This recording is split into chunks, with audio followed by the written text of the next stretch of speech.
सत्य समाचार, तटस्थ समाचार, समाज बदल्ने हाम्रो अभियान। नमस्कार, यो हो टाइम समाचार। म वीरेन्द्र मन्सुर गरौँ। 1128 जनामा संक्रमणको पुष्टि सम्बन्धी प्रसङ्गबाट शुक्रबार पछिल्लो 24 घण्टामा 1128 जनामा कोरोना भाइरस संक्रमणको पुष्टि भएको छ। स्वास्थ्य तथा जनसङ्ख्या मन्त्रालयका अनुसार 17,447 पीसीआर परीक्षणमा जम्मा 6,066 जनामा संक्रमणको पुष्टि भएको छ। त्यस्तै 3,542 एन्टिजेन परीक्षणमा 472 जना गरी कुल 1,128 जनामा संक्रमणको पुष्टि भएको हो। कोरोना संक्रमणका कारण शुक्रबार पछिल्लो 24 घण्टामा 14 जनाको मृत्यु भएको छ। त्यस्तै 2,215 जना कोरोना संक्रमण मुक्त भएका छन्। हाल देशभर कोरोना भाइरस सक्रिय संक्रमितको संख्या 27,441 जना रहेका छन्।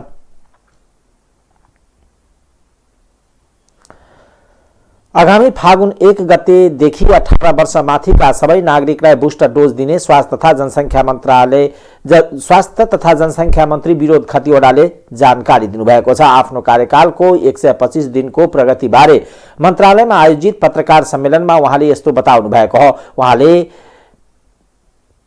बिहिबार बसेको खोप सल्लाहकार समितिको निर्णय अनुसार 18 वर्ष उमेर समूहका सबै नागरिक र दोस्रो डोज लगाएका 6 महिना पुगेकालाई बुस्टर डोज लगाउने दिने निर्णय भएको छ। फागुन 1 देखि सबै नागरिकलाई बुस्टर डोजको सुरुवात गरिने जानकारी दिनुभयो। मन्त्री खतिवड़ाले सुरुवातमा फ्रन्टलाइनलाई लक्षित गरेको भन्दै फागुन 1 देखि भने खोप केन्द्रमा गएर सबै बुस्टर डोज लगाउन सक्ने बताउनुभयो। त्यसका लागि खोप कार्ड अनिवार्य देखाउन पनि उहाँले आग्रह गर्नुभएको छ।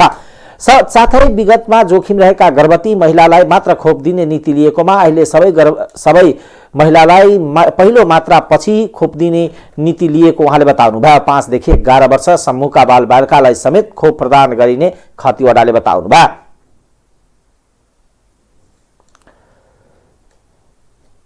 जनकपुर धाम उपमहानगरपालिका स्थित टाइम्स टेलिभिजनको बा 7202 नम्बरको गाडीमा तोडफोड भएको छ।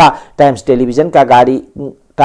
टेलिभिजनको गाडीसँगै रहेको अर्को पार्किङ गरेर राखेको टेलिभिजनका सञ्चालकका आफन्त उमाशंकर कुवरको बा 28974 नम्बरको समेत गाडीको अगाडि पछाडिको सिसा लगायत गाडीमा तोडफोड गरेको छ। बिहिबार राति करिब 10 बजेतिर समाचार सङ्कलन गरी फर्किएर जनकपुर धाम स्थित टाइम्स टेलिभिजनको अफिस अगाडि पार्किङ गरी राखेको गाडीमा ज्ञात समूहले शुक्रबार बिहान करिब 4:28 सिसा तोडफोड गरेको छ। बिहान करिब 7:30 बजेतिर गाडी लिएर बाहिर निस्किन लाग्दा दुवै गाडी बा 7202 बा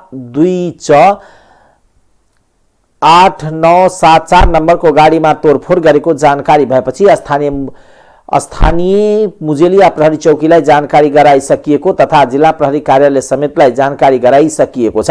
प्रहरीलाई जानकारी गराइएपछि मुजेलिया प्रहरी चौकीसँगै जिल्ला प्रहरी कार्यालय का प्रहरी उपरीक्षक बसन्त रजौलेद्वारा समेत घटनाको अवलोकन गरी तोडफोड गर्ने समूहको खोजी भइरहेको जानकारी दिनुभएको छ। घटना अवलोकन गर्दा तोडफोड गर्ने व्यक्तिले बिहान 4:28 जाँदा टेलिभिजन अगाडि मोटरसाइकलमा चढेर आएको व्यक्तिहरूले तोडफोड गरेका छन्।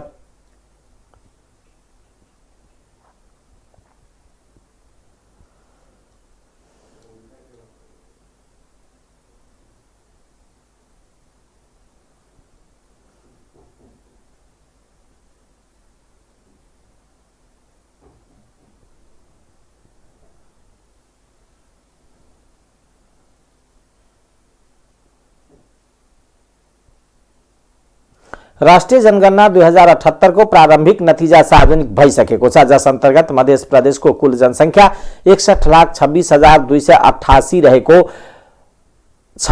तर मध्य सरकारको मुख्यमन्त्री तथा मन्त्री परिषदको आधिकारिक वेबसाइटमा भने अहिले पनि पुरानै तथ्याङ्कले गरिएको छ।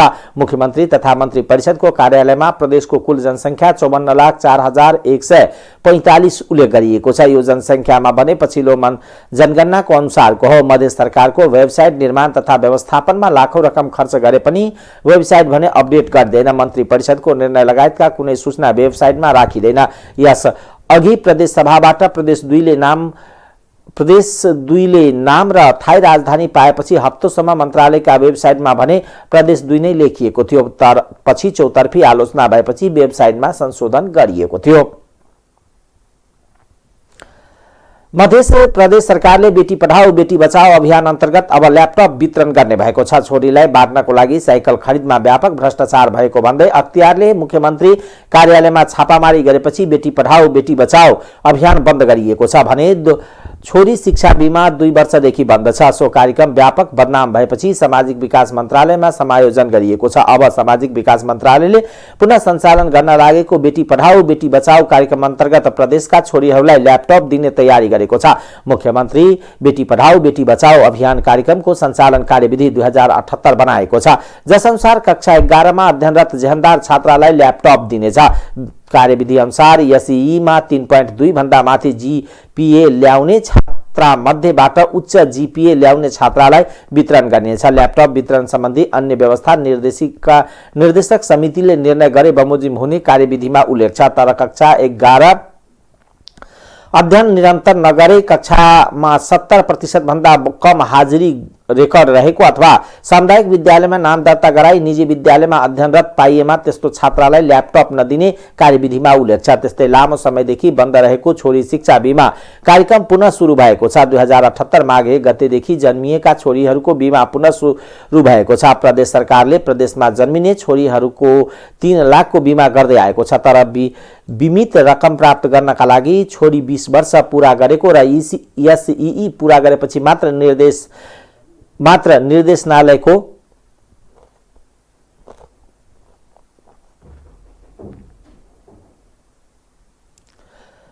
सिफारिस र अन्य आवश्यक कागजात प्राप्त गरेपछि खातामा जम्मा भएको रकम नियमानुसार प्राप्त हुने ब्याज बोनस सहितको सेवा प्रदायक बीमित मुद्दती बचतकर्तालाई भुक्तानी गर्नेछ। कार्यविधि अनुसार 20 वर्ष नपुगी अथवा एसई उत्तीर्ण नगरेकी छोरीको बीमित रकम बेटी पढाओ बेटी बचाओ अभियानमा जानेछ। यसअघिको मुख्यमन्त्री बेटी पढाओ बेटी बचाओ निर्देशिका 2077 र छोरी शिक्षा मुद्दती कार्यक्रम सञ्चालन निर्देशिका 2075 भने खारिज गरिएको छ। सर्लाहीमा ठूलो मात्रामा लागू औषध बरामद भएको छ। सशस्त्र प्रहरी बलको गस्ती टोलीले नाइट्रोभेट ट्याब्लेट बरामद गरेका छन्।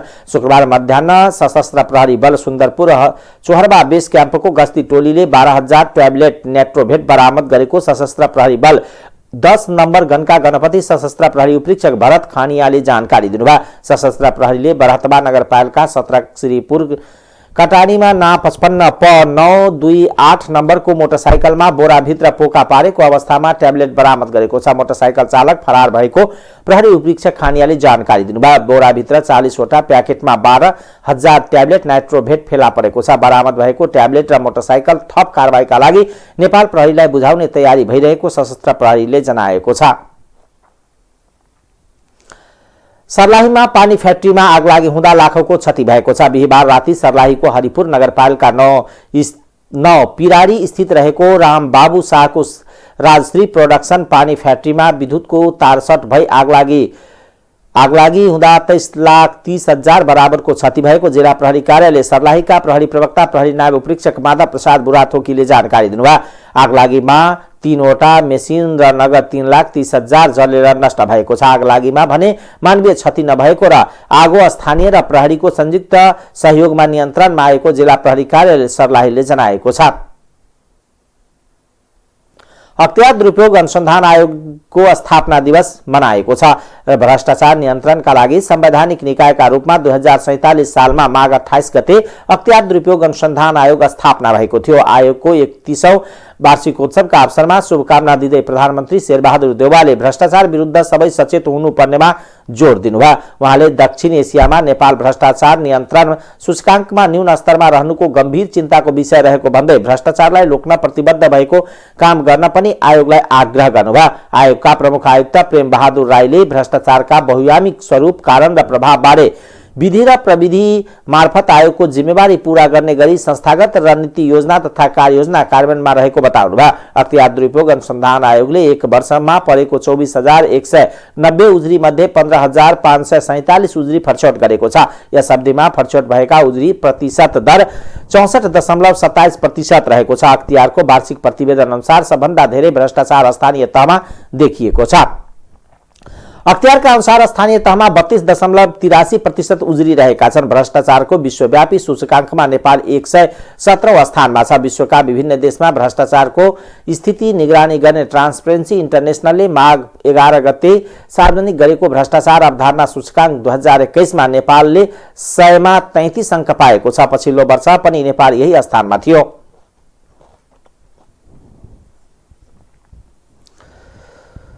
स्वास्थ्य तथा जनसङ्ख्या मन्त्री विनोद खतिवड़ाले कोरोना भाइरस विरुद्धको खोपको 24 लाख मात्रा नहराएको बताउनु भएको छ। मन्त्री भएको 100 दिन पुगेको अवसरमा शुक्रबार मन्त्रालयमा आयोजित पत्रकार सम्मेलनमा उहाँले खोप हराएको नभई तथ्याङ्क नभएको उल्लेख गर्नुभयो। खोपको 24 लाख मात्रा हराएको होइन, हामीले खोप लगाउनको लागि प्रदेश, जिल्ला, स्थानीय तह हुँदै टोल टोलमा स्वास्थ्यकर्मी खटाएका थियौं। मन्त्री खतिवड़ाले भन्नुभयो, टोल टोलमा गएर लगाइएको तथ्याङ्क नआएको मात्र हो। उहाँले खोप लगाउँदा केही मात्रा खेर गएकोले पनि तथ्याङ्क नमिलेको बताउनुभयो। एउटा डब्बामा रहेको खोपको 10 मध्ये 8 मात्रा लगाइएको र बाँकी 2 मात्रा खोप त्यहाँ दिन लगाइएन भने त्यो खेर जान्छ उहाँले बताउनुभयो। त्यसैगरी पनि खोपको मात्रा खेर गइरहेको समेत बताउनुभयो। विगतमा जोखिममा रहेका गर्भवती महिलाहरूलाई मात्र खोप दिइएकोमा हाल सबै गर्भवती महिलालाई पहिलो त्रैमासिकपछि खोप दिने नीति अपनाइएको छ।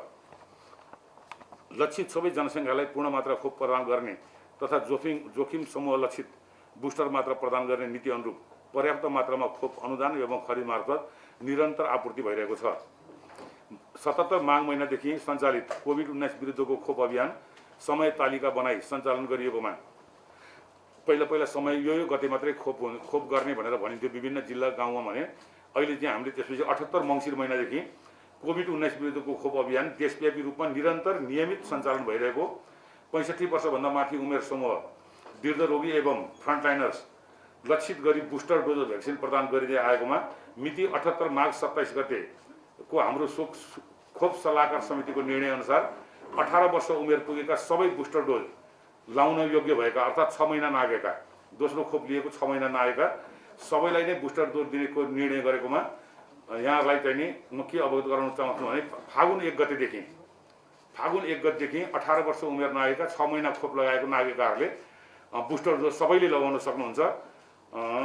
खालि सुरुवातमा मात्रै हामीले फ्रन्टलाइनर र रोगी र वृद्धबाट सुरु गरेका थियौँ भने अब 1 गतेबाट यहाँहरूले विभिन्न खोप केन्द्रमा गएर दोस्रो खोप कार्ड लगाएको देखाएर सबै लाभग्राहीले लिन सक्नुहुनेछ।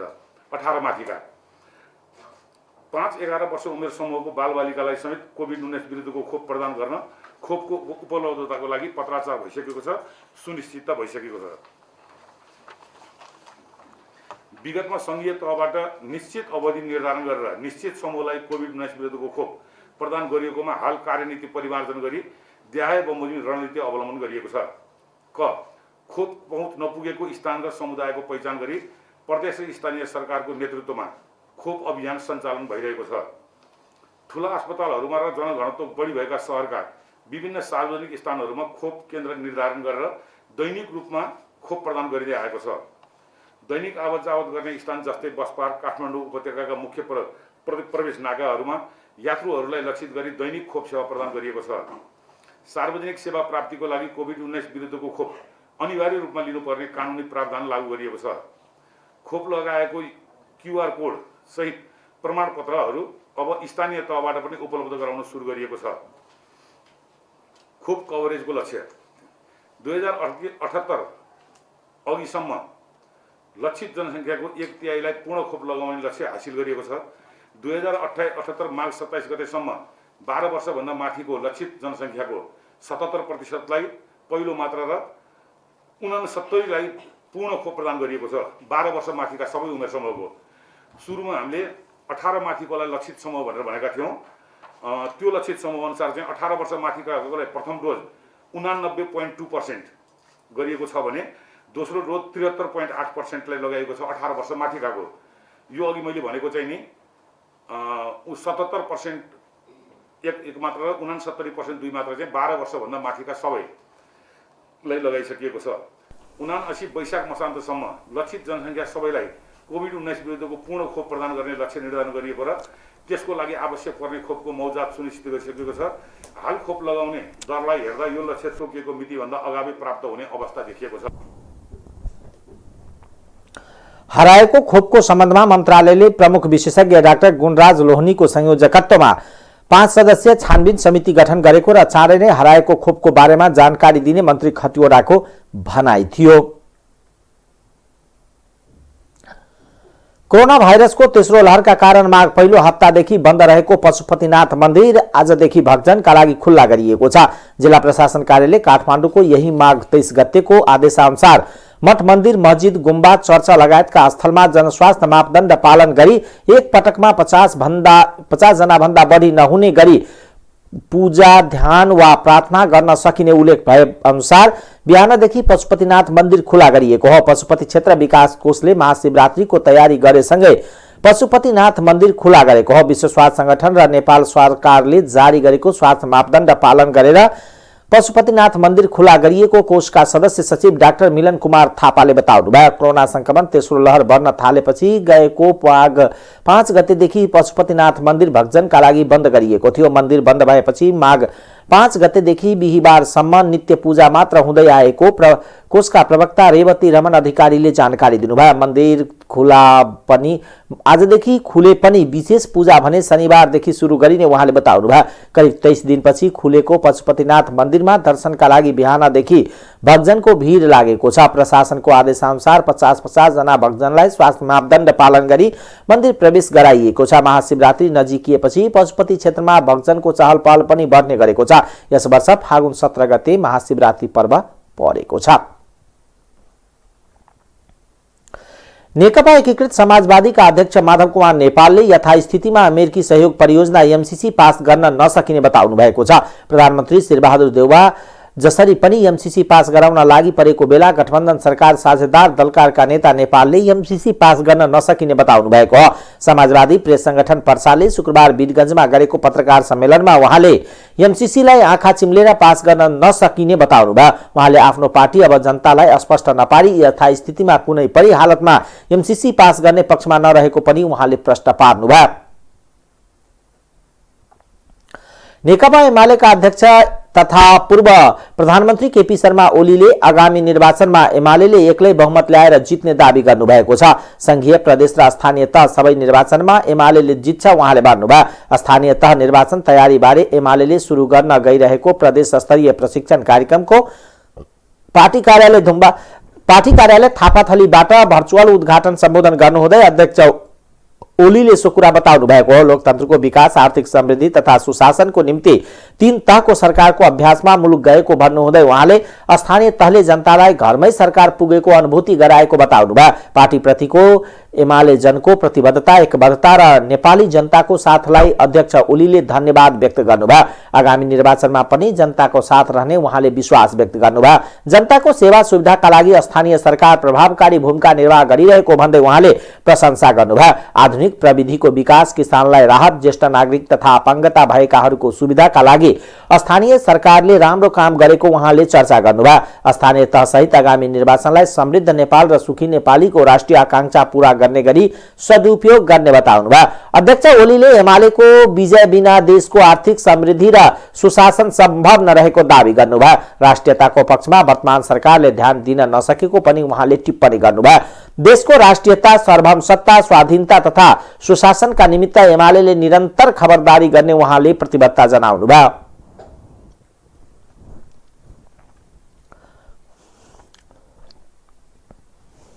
देशको वकिलहरू 3-4 जना परमादेशी साँठगाँठका मतियार वकिलहरू रिपिटेडली भेला गर्ने र परामर्शको नाटक गर्ने र निर्वाचन नगर्न खोज्ने प्रयास धेरै नै गर्नुभयो। तर दबाबबाट मात्रै यी कुराहरू सम्भव भए र हामीले यस्ता निर्वाचन हुन नदिने षड्यन्त्र, दाउपेच, संविधानलाई उल्लङ्घन गर्ने षड्यन्त्र र लोकतन्त्रलाई फेरि धरापमा पार्ने त्यो प्रपञ्च जो गठबन्धनले गरिरहेको थियो, त्यसलाई हामीले पराजित गर्न र ध्वस्त पार्न हामी सफल भएका छौँ। यो निर्वाचनको खास अर्थ छ। यो भन्ने कुराको यो खालि यो पालिकाका प्रमुख उपप्रमुख सदस्य अथवा मेयर उपमेयर वडा अध्यक्षको निर्वाचन मात्रै होइन, योभन्दा यस निर्वाचनको धेरै व्यापक, धेरै ठुलो अर्थ र महत्त्व रहेको छ। पार्टी विरोधी, आन्दोलन विरोधी, वामपन्थ विरोधी, लोकतन्त्र विरोधी, देश विरोधी त्यस्ता तत्त्वहरूसँग हाम्रो कुनै चुनावी तालमेल हुन्छ कि, भोलि गएर पार्टी एकीकरण एकता हुन्छ कि, यस्ता खालका भ्रमहरू नराखे हुन्छ। त्यस्ता तत्त्वहरूलाई मैले पहिले पनि भनेको छु, नो इन्ट्री। पार्टी महत्त्वमा छ, बैठक सूचना टाँस्दै पर सार्दै गरिन्छ र अत्यन्तै गैर जिम्मेवार तरिकाले सरकार चलेको छ। हामी संसदमा सहभागी हुन चाहन्छौँ, आफ्नो भूमिका प्रभावकारी ढङ्गले देश र जनताको हितमा प्रस्तुत गर्न चाहन्छौँ, तर सरकारले हामीलाई त्यो अवसर दिइरहेको छैन। हामी सरकारलाई आग्रह गरिरहेका छौँ, हामीलाई संसदका बैठकहरूमा सहज ढङ्गले सहभागी हुने र आफ्नो सकारात्मक भूमिका, महत्त्वपूर्ण भूमिका प्रतिपक्षको हिसाबले सक्रियतापूर्वक पुरा गर्ने अवसर उपलब्ध गराउनुहोस् भनेर।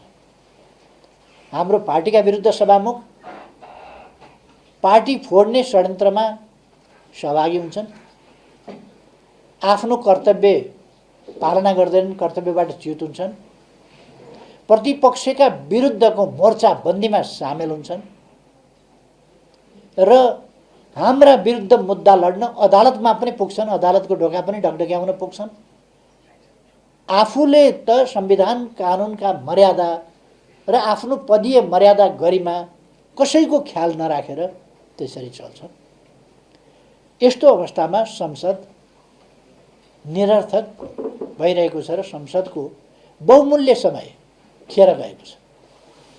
निर्वाचन हुन नदिने, संसद नचलाउने, संसद चल्ने वातावरण अनुकूल नबनाउने, नयाँ निर्वाचन गर्न नदिने, संसदलाई निष्प्रभावी बनाएर राखिरहने र भेन्टिलेटरमा लगेर राखिदिने। कोमामा संसद भेन्टिलेटरमा छ, जिउँदै छैन भनौँ भने जिउँदैछ। अर्को ताजा जनादेश लिनु प्रतिकामन हुन्छ भन्ने गठबन्धनकारीहरूको कुरा छ। अर्कै खालको कुरा गर्छन्, पार्टीभित्र आयो अर्कै खालको कुरा गर्छन्। यस प्रकारको अत्यन्तै गैर जिम्मेवार, धोकाफुलो एमालेको ध्यान जनताको सेवा वृद्धि गर्ने, जनताको जीवनमा सकारात्मक परिवर्तन ल्याउने, परिवर्तन भएका वास्तविक अनुभूति गराउने हो भन्नुहुँदै अध्यक्ष ओलीले जनप्रतिनिधिलाई त्यसतर्फ ध्यान दिन आग्रह गर्नुभयो। नेपाली कांग्रेसका प्रवक्ता डाक्टर प्रकाश शरण महतले एमसीसीका विषयमा भएको भ्रम चिर्ने आग्रह गर्नुभएको छ। नेपाल टेलिभिजनका नवनियुक्त कार्यकारी अध्यक्ष समीर जङ शाहको स्वागतमा शुक्रबार नेपाल प्रेस युनियनले आयोजना गरेको कार्यक्रममा महतले हामीलाई पूर्वाधारको क्षेत्रमा सहयोग चाहिए भनेर अल्पविकसित देशहरूको माग गरेको र त्यसपछि अमेरिकाले त्यो माग सम्बोधनका लागि एमसीसी सुरु गरेको बताउनुभयो। सन् 2012बाट नेपाल पनि त्यसमा प्रवेश गरेको हो। डाक्टर बाबुराम भट्टराईको पालामा नेपालले पनि आवेदन दिएको र नेपालले निश्चित मापदण्ड पूरा गरेपछि एमसीसी अन्तर्गत सडक र विद्युत प्रसारण लाइनको निर्माण गर्न चाहियो भनेर पैसा मागेको बताउनुभयो। त्यसमा सबै राजनीतिक दलहरूको सहभागिता रहेको, संसदबाट अनुमोदन गर्ने कुरा पहिला थिएन। केपी ओलीको पालामा संसदीय अनुमोदनको बुन्दा थपिएको र त्यही समयमा संसदमा टेबल भएको बताउनुभयो। नेपालमा जे प्रश्न गर्नुपर्ने हो त्यही प्रश्न गरिँदैन, तर अन्य विषयमा अतिरञ्जना गराउने गरेको समेत बताउनुभयो।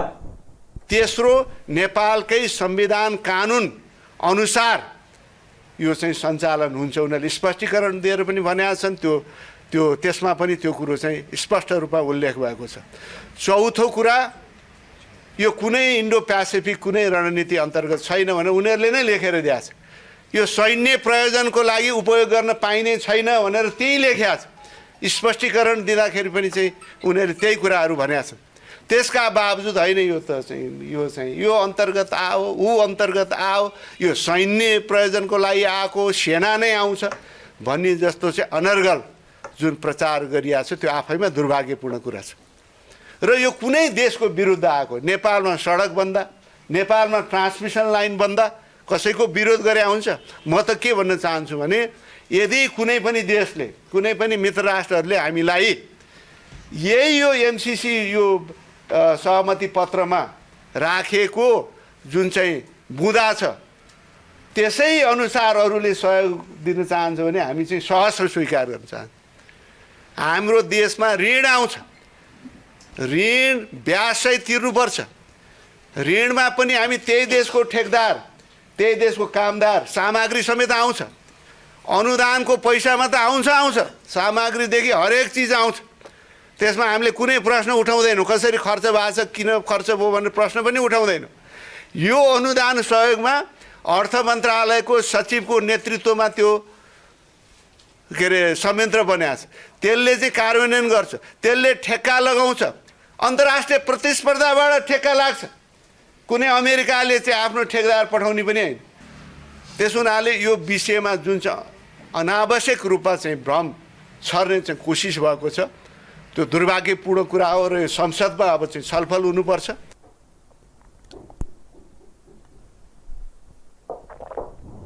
एमसीसी नेपालकै संविधान र कानून अनुसार सञ्चालन गरिने भन्दै महतले इन्डो पेसिफिक रणनीति र सैन्य प्रयोजनका लागि नभएको दावी गर्नुभयो। माघ 8 गते शनिबार राति ललितपुरको सुनकोठी बालकुमारी मन्दिरबाट चोरी भएको मूर्ति प्रहरीले सार्वजनिक गरेको छ। महानगरीय प्रहरी परिषद जावलाखेलमा 20 दिनपछि भेटिएको मूर्ति सार्वजनिक गरेको हो। गएको राति ललितपुरको हात्तीबन क्षेत्रमा रहेको करुणामयको मन्दिर क्षेत्रमा बोरामा पोको पारी फेला परेको अवस्थामा सो मूर्ति फेला परेको सुनाकोठीका वार्ड अध्यक्ष बाबु राजाले जानकारी दिनुभयो। ललितपुर हाथीबनका स्थानीय बुढी आमाले बोरामा राखेको अवस्थामा मूर्ति देख्नु भएको र 26 वाडाका अध्यक्ष पनि मर्निङ वाकमा जाने क्रममा हल्ला भएपछि त्यहाँ महर्जनलाई खबर गर्नुभयो, लगत्तै त्यहाँ पुग्नु भएको हो। त्यहाँबाट मूर्ति महानगरीय प्रहरी परिषद जावलाखेलमा लगिएको हो। मूर्ति भेटिएको जानकारीपछि गुठी सदस्यहरू बाजागाजा सहित प्रहरी परिषद जावलाखेल पुगेका हुन्। सुनकोठीको हर्षोल्लास छाएको छ। महर्जनले भन्नुभयो, सुनकोठीका हरेक घरबाट खुसियाली मनाउँदै अबित जात्रामा सामिल भएको उहाँले जानकारी दिनुभयो। बालकुमारी माई स्थानमा फर्किनु भएकोमा सुनाकोठीका बासिन्दामा खुसियाली छाएको महर्जनले बताउनुभयो। मूर्ति भेटिएपछि बाजागाजा सहित मन्दिरमा भित्रियाइएको छ। ऊर्जा मन्त्री पम्फा भूषालले मूर्ति खोज्न प्रहरीले गरेको प्रयास सकारात्मक रहेको बताउनुभयो।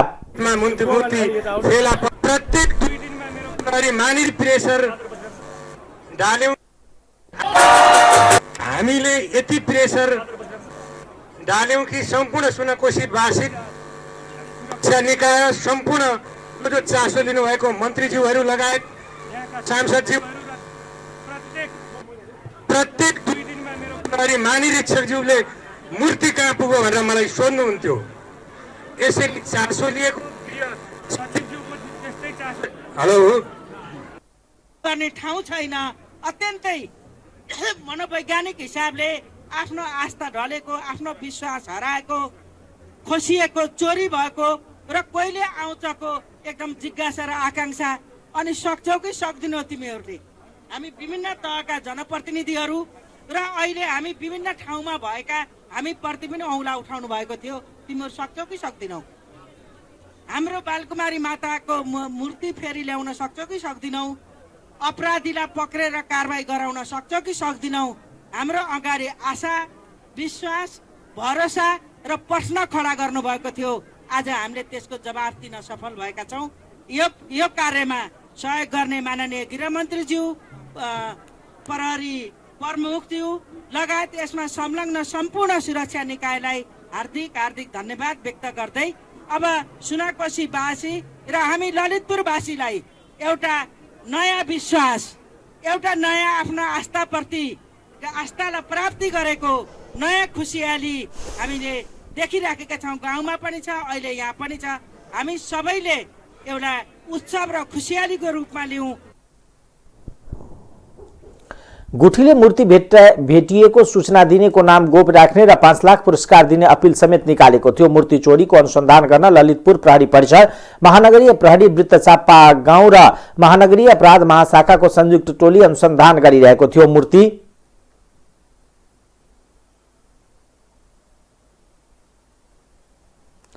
चोरीको विषयमा हालसम्म कसैलाई पक्राउ नगरेको प्रहरीले जनाएको छ। बालकुमारी मन्दिर सुनकोठी क्षेत्रको प्रमुख मन्दिर हो। हरेक वर्ष मङ्सिर महिना र चैत्र पूर्णिमामा बालकुमारी देवीको जात्रा गरिन्छ। चोरी भएको उक्त मूर्ति 2050 देखि 300 वर्ष पुरानो भएको अनुमान छ। अब आर्थिक समाचार।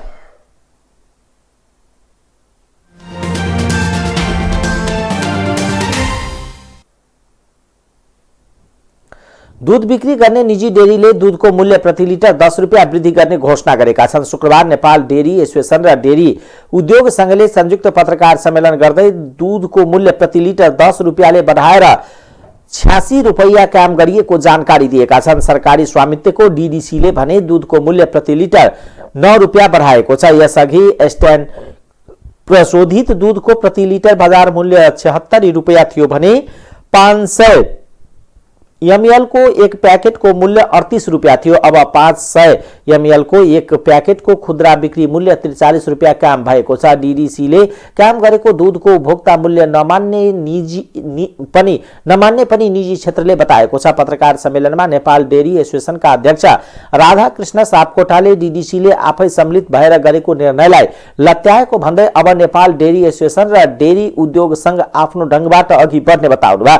उहाँले अबको दिनमा आफूहरू दूध विकास संस्थानसँग सँगसँगै जान नसक्ने र किसानहरूलाई संस्थानको भन्दा 2 रुपियाँ बढी दिने अनि उपभोक्तामा 10 रुपियाँ बढी लिने बताउनुभयो।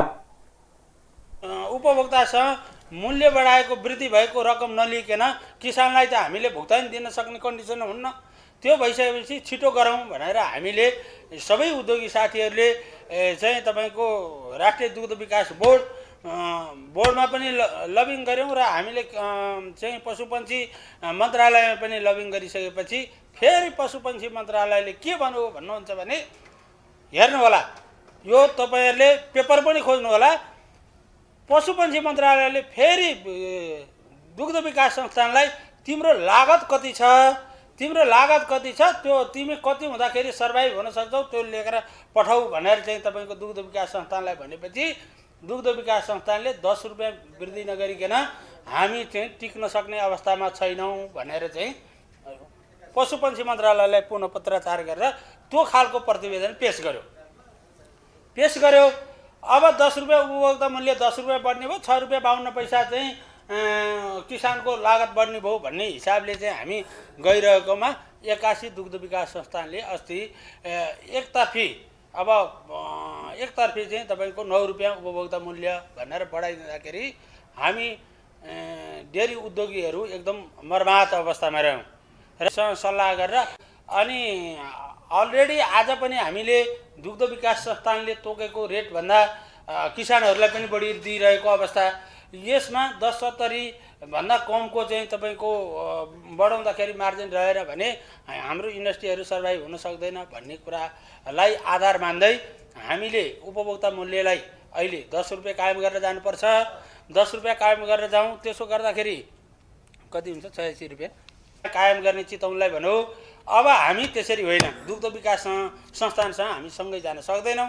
हामी किसानलाई 62 रुपियाँ पैसा दिन्छौँ, उपभोक्तामा 1 रुपियाँ पैसा बढाउँछौँ। हामी किसानलाई संस्थानको भन्दा 2 रुपियाँ पैसा बढी दिन्छौँ र उपभोक्तासँग हामी 1 रुपियाँ 10 रुपियाँ गर्दाखेरि अझ कल्टो। अब हामी व्यवहारमा पनि हेरौँ 42 रुपियाँ 50 पैसा छ, हामी व्यवहारिकता पनि भएन। 42 रुपियाँ 50 पैसा दुधको मूल्य छ, तपाईँ प्याकेट किन्न जानुहुन्छ 50 पैसा तपाईँको गोजीमा हुन्छ।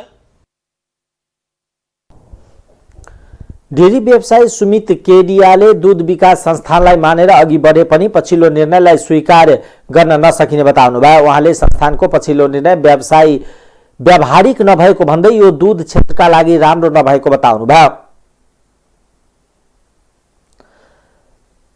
नेपाल बोल्टर्स नेपाल तराई बोल्टर्स नेपाल बालाजुले चालू आर्थिक वर्षको दोस्रो त्रैमासिक वित्तीय विवरण बिहिबार सार्वजनिक गरेका छन्। उक्त वित्तीय विवरण अनुसार दुवै कम्पनीको नाममा समृद्धि भएको छ। अब चालू आर्थिक वर्षको दोस्रो त्रैमासमा बोल्टर्स नेपाल बालाजुले 35 करोड 84 लाख नाफा कमाएको छ। उक्त कम्पनी गत आर्थिक वर्षको दोस्रो त्रैमासमा 1 करोड 22 लाख नोक्सानीमा रहेको थियो। चालू आर्थिक वर्षको दोस्रो त्रैमासमा कम्पनीको सञ्चालनमा आम्दानीको वृद्धि भएकोमा नाफामा सुधार आएको। गत आर्थिक वर्षको दोस्रो त्रैमाससम्ममा कम्पनीको सञ्चालन आम्दानी 3 अर्ब 60 करोड रहेकोमा चालू आर्थिक वर्षको सोही अवधिमा वृद्धि भएर 4 अर्ब 75 करोड पुगेको हो। त्यसैगरी कम्पनीको नाफामा सुधार आएसँगै प्रति शेयर आम्दानीमा पनि सुधार आएको छ। गत आर्थिक वर्षको दोस्रो त्रैमासमा कम्पनीको प्रति शेयर आम्दानी 7 ऋणात्मक रहेकोमा चालू आर्थिक वर्षको सोही अवधिमा 170 धनात्मक भएको हो। कम्पनीको चुक्ता पुँजी 19 करोड 48 लाख रहेको छ भने जगेडामा 4 अर्ब 35 करोड भन्दा बढी सिन्चित रहेको छ। कम्पनीको प्रति शेयर नेटवर्थ 2413 रहेको छ। त्यसैगरी बोल्टर्स नेपाल तराईले चालू आर्थिक वर्षको दोस्रो त्रैमाससम्ममा 33 करोड 22 लाख नाफा कमाएको छ। यो नाफा गत आर्थिक वर्षको दोस्रो त्रैमासको तुलनामा 13.67 गुणाले वृद्धि भएको हो। कम्पनीले गत आर्थिक वर्षको दोस्रो त्रैमाससम्ममा 2 करोड 20 लाख नाफा कमाएको थियो। चालू आर्थिक वर्षको दोस्रो त्रैमासमा कम्पनीको सञ्चालन आम्दानीमा वृद्धि भएकोले नाफा बढाएको हो। कम्पनीले गत आर्थिक वर्षको दोस्रो त्रैमाससम्ममा 2 अर्ब 55 करोड सञ्चालन आम्दानी गरेकोमा चालू आर्थिक वर्षको सोही अवधिमा वृद्धि भएर 3 अर्ब 45 करोड पुगेको छ। कम्पनीको नाफामा वृद्धि भएसँगै प्रति शेयर आम्दानी पनि वृद्धि भएको छ। गत आर्थिक वर्षको दोस्रो त्रैमासमा कम्पनीको प्रति शेयर आम्दानी 18 रहेकोमा चालू आर्थिक वर्षको सोही अवधिमा वृद्धि भएर 250 पुगेको हो। उक्त कम्पनीको चुक्ता पुँजी 12 करोड 10 लाख रहेको छ भने जगेडामा 2 अर्ब 88 करोड सिन्चित रहेको छ। त्यसैगरी कम्पनीको प्रति शेयर नेटवर्थ 2486 रहेको छ। अब अन्तर्राष्ट्रिय समाचार।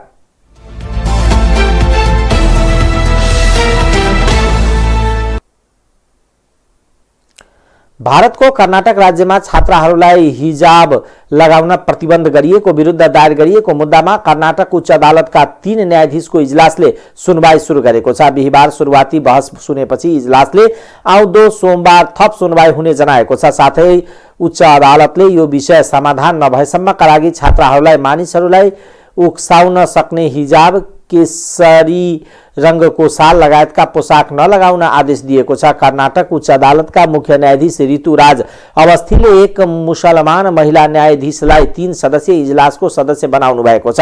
न्यायाधीश जयबुनिसा मोहिउद्दिन खाजीलाई गएको वर्ष 1 जिल्ला न्यायाधीशको पदबाट पदोन्नति गरेर उच्च अदालतको न्यायाधीश बनाइएको थियो। उक्त विवाद चर्किएपछि गएको मंगलबार राज्य सरकारले 3 दिनसम्म सबै हाई स्कुल र कलेज बन्द गर्न आदेश दिएको थियो। कर्नाटकको उडुपी जिल्लामा एक कलेजमा हिजाब प्रतिबन्धको विरोधमा छात्राहरूले प्रदर्शन सुरु गरे। उडुपी कर्नाटकको त्यो जिल्ला पर्छ जो साम्प्रदायिक हिसाबले संवेदनशील छ।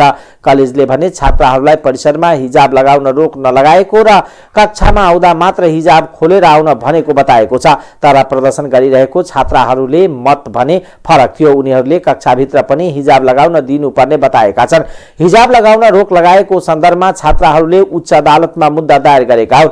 हिजाब लगाउनु आफ्नो संवैधानिक अधिकार भएको उनीहरूको भनाइ छ। रुसले आफ्नो सामुद्रिक मार्गहरू अवरुद्ध गरेको युक्रेनले आरोप लगाएको छ।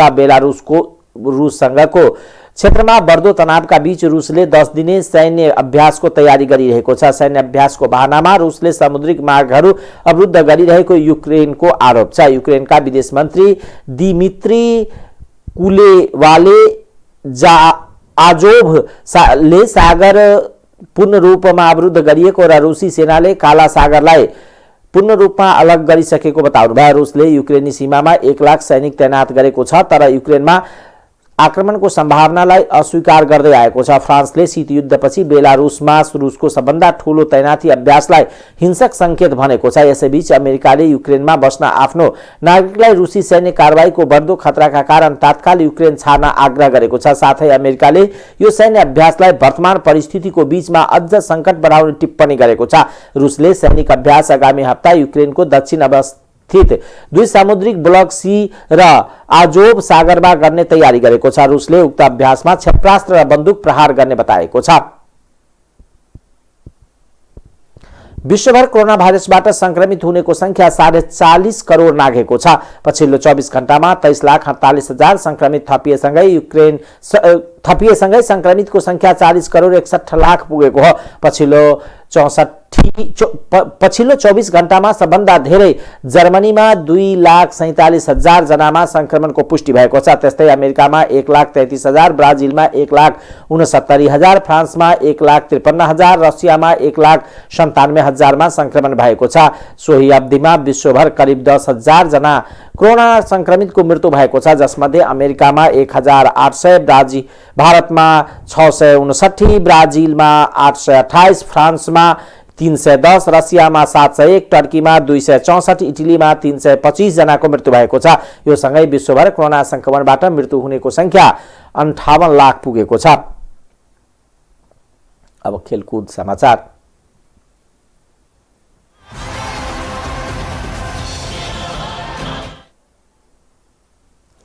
आईसीसी टी20 विश्वकप ग्लोबल छनौट खेल्नु अघि 4 देश सम्मिलित टी20 सिरिज पहिलो खेलमा नेपाल ओमानसँग प्रतिस्पर्धा गर्दैछ। ओमानको अल अमरेट क्रिकेट मैदानमा हुने नेपाल र ओमान बीचको खेल अपराह्न 4:15 बजेदेखि सुरु भएको छ। नेपालले विजय लक्ष्य हासिल गर्ने उद्देश्यका साथ ओमानको सामना गर्नेछ। नेपालले ओमानसँग टी20मा पछिल्लो पटक सन् 2019 मा खेलेको थियो। ओमानले नेपाललाई 6 विकेटले पराजित गरेको थियो। उक्त सिरिज अन्तर्गत नेपालले आफ्नो दोस्रो खेलमा संयुक्त अरब इमिरेट यूएसँग शनिबार खेल्नेछन्। त्यस्तै नेपालले सोमबार आयरल्यान्डसँग खेल्नेछ। आईसीसी पुरुष टी20 विश्वकप छनौट अन्तर्गतको ग्लोबल छनौट ए खेल्नु अघि नेपालले 4 देशीय सिरिज खेल्न लागेको हो। ग्लोबल छनौट एमा नेपाल सहित आयोजक ओमान, फिलिपिन्स, क्यानाडा, यूए, बहराइन, आयरल्यान्ड, जर्मनी रहेका छन्। ती 8 टोलीलाई 2 समूहमा विभाजन गरिएको छ। त्यसमा समूह 1 मा नेपाल, क्यानाडा, फिलिपिन्स, ओमान छन् भने समूह 2 मा यूए, बहराइन, आयरल्यान्ड र जर्मनी रहेका छन्। शहीद स्मारक ए डिभिजन लीग फुटबल प्रतियोगिता अन्तर्गत आजदेखि सुरु भएको 10औं चरणको पहिलो खेलमा फ्रेन्ड्स क्लब विजय भएको छ। त्रिपुरेश्वर स्थित दशरथ रंगशालामा भएको खेलमा फ्रेन्ड्स क्लबले ब्रिगेड बॉयजलाई 5-2 गोल अन्तरले पराजित गरेको हो। यो सँगै फ्रान्सले प्रतियोगितामा पहिलो जित दर्ता गराएको छ। पहिलो जितसँगै अंक तालिकाको अन्तिम स्थानमा रहेको फ्रेन्ड्स तालिकाका लागि रेलिगेसन जोनबाट जोगिएको छ। 10 खेलबाट 6 अंक जोडेर फ्रान्स 12औं स्थानमा उक्लिएको छ। हारसँगै समान 6 अंक नै रहे पनि बीसीसी अंक तालिकाको 13औं स्थानमा छ। त्यस्तै 5 अंक बटुलेको च्यासल युथ क्लब तालिकाको अन्तिममा छ। टाइम समाचार अहिलेको लागि यति नै। हेर्दै गर्नुहोला टाइम्स टेलिभिजन। नमस्कार।